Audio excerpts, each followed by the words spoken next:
Okay, because no, I have music, so if you would want, I will grab it after this.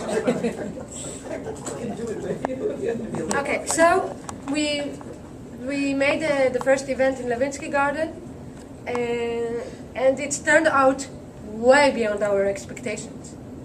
This was the first event.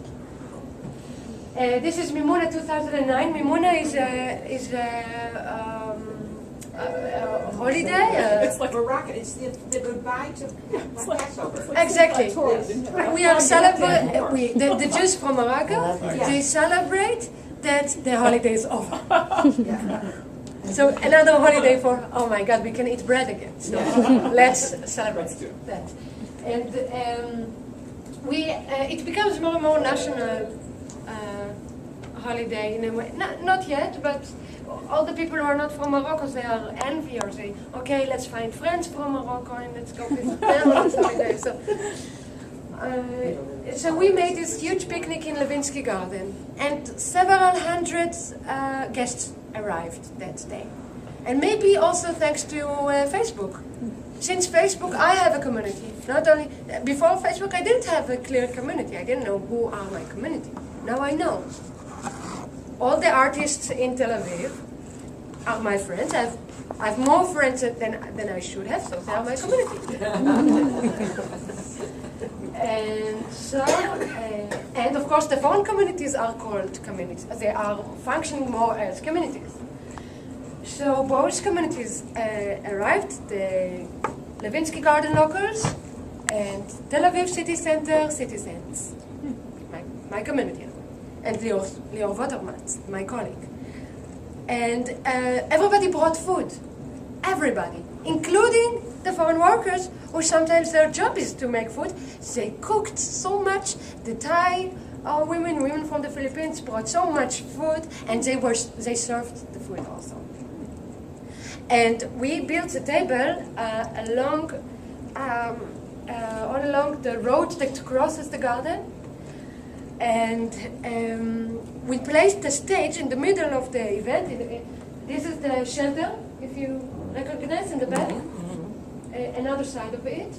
And so we put the stage, and we all supplied electricity. And we got everything for free, no budget. Everything cost us 0 shekels. The culture show went on from noon till it was dark. There was a demand from the foreigners to perform. And it was in a way spontaneously organized. We knew half of it, what's going to happen, but it surprised us.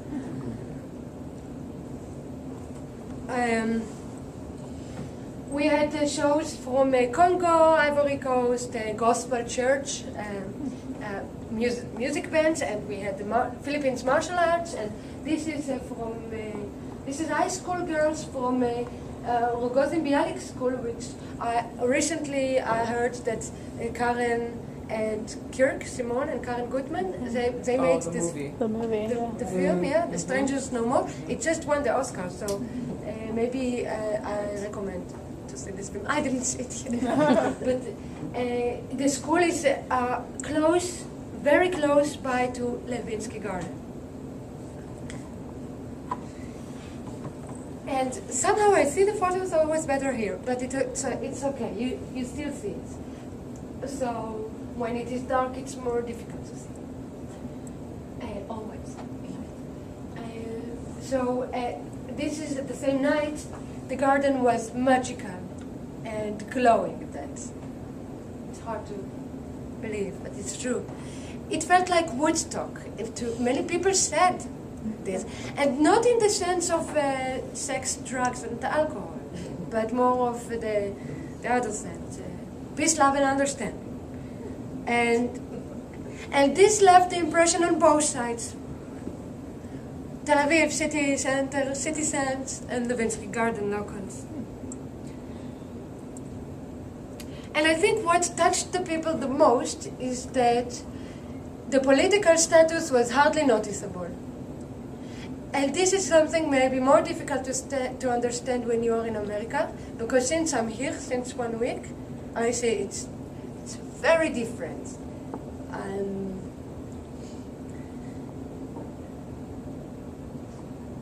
I will try to address this topic later.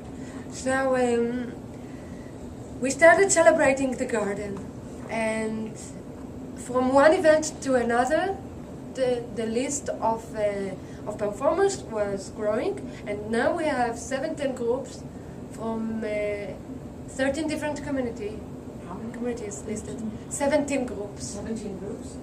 Yeah, that they would like to perform.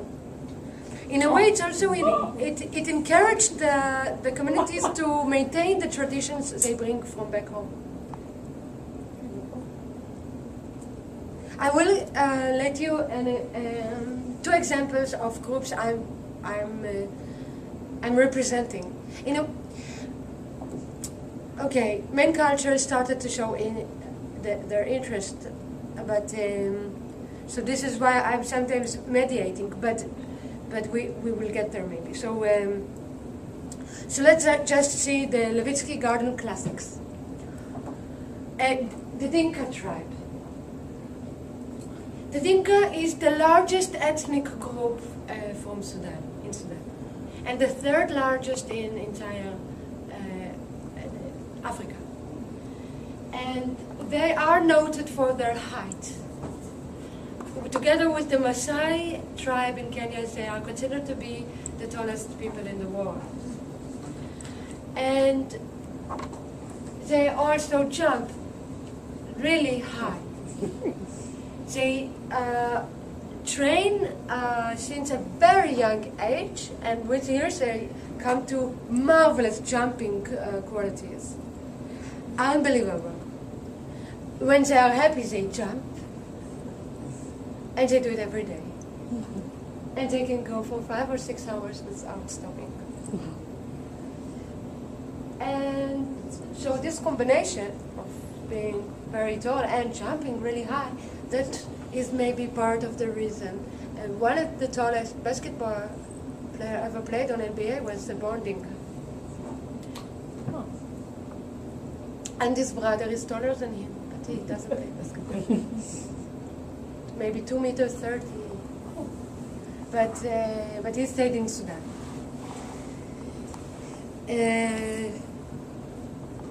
Another group, a group from the Philippines, they dance the tinikling. It's the most popular traditional dance in the Philippines. You can also YouTube this. It's too dark here this side. This is the one with Much colorful. the sticks. Is that the thing with the sticks where they're clipping the sticks together? Exactly. It Yeah, is I've also seen called the bamboo dance. Yeah. Yeah, it is named after a bird. The name of the bird is the tikli, and it escapes the traps the rice farmers are setting for them. So the dancers, as gracefully as those birds, they are avoiding the clashing bamboos to the feet, to the music, and it looks like they make no effort to, and the bamboos doesn't catch their legs.